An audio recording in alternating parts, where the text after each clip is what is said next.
SABC News Desk, and as the build-up to the August 3rd election continues, we take a look at matters concerning the mayoral candidates this afternoon. The ANC has brought in new names in all major metros except in Johannesburg and the Nelson Mandela Bay, where it has retained Parkstow and Danny Jordaan respectively. We are now joined in studio by Johannesburg mayoral candidate Mr. Parkstow. Good afternoon to you. Good afternoon to you. Mr. Parks, how do you feel about this candidate and this being elected once again as a candidate, and does it place any extra pressure on you for results? Well, indeed, I think it's a vote of confidence by the leadership of the African National Congress in the work that we've been doing in Johannesburg in terms of implementing the program of fundamental social transformation and leading the important city of Johannesburg, and ensuring that we're able to implement the critical programs that include our youth development initiative, the groundbreaking Vulindlela Jozi program that has been taken up by many young people that are taking advantage of the opportunities that the city creates. But also in terms of the investments that we're making in the infrastructure of the city of Johannesburg. We're investing extensively in infrastructure. We set ourselves an objective of investing in excess of 100 billion rands in infrastructure over 10 years. And we set this target in 2012, and we're well on our way to implementing that objective. Now, the process list was not smooth sailing at all. What needs to be done to ensure that other people actually accept that the process has now been closed?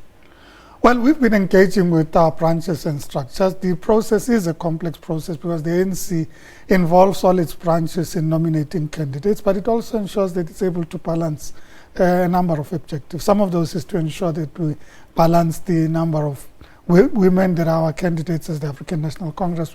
We've said that we need a minimum of 50% of women to be part of our candidate list, that we have to have 20% of the list constituting young people, and ensuring continuity in the list that we produce. So that requires a lot of juggling, and there are a lot of people that did not make it as a result of balancing these issues and have expressed their unhappiness. But we've engaged them in terms of ensuring that they understand that the process does require the ANC to apply its mind and to meet the various objectives. Let's look at matters ahead. I mean, the Johannesburg Metro is not one without its challenges, electricity, water, and sanitation, and so forth. How do you hope to continue to address these issues? It's about innovative solutions. As you know, we are the first city to have implemented a green bond in the world, jointly with the JSE. It's the first listed green bond. We're now looking at a pooled financing mechanism where we can find financing solutions together with the other municipalities in Gauteng that the city has initiated, so that we're able to raise capital. We're looking at tax incremental financing. So we're always looking at innovative solutions to increase our spend in infrastructure and to increase our delivery program. We understand that the city of Johannesburg is growing at a phenomenal rate. We have more than 10,000 people coming to Johannesburg every month in search of opportunities, and that means that we're a city that has to absorb in excess of 10,000 people every month. And that requires innovation. It requires that we build partnerships. We've built partnerships with the private sector. We've built partnerships with our universities, both University of Johannesburg and Wits University. And we've built partnerships with our communities, because we believe that through these partnerships we'll be able to all work towards building this city into a world-class African city.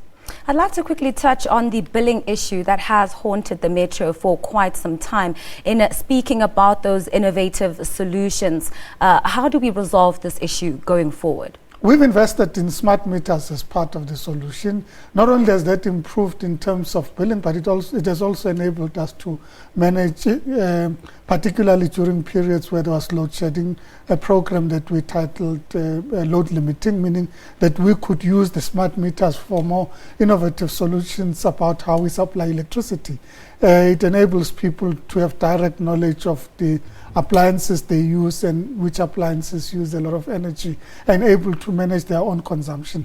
And that's about looking at innovative solutions, ensuring that we're building and bringing together or bringing into the city new innovations and new technologies that enable us to improve the work that we're doing in the city. And lastly, let's touch on spatial development, which has been a major challenge in the city. How do you hope to continue to address this issue as you take office?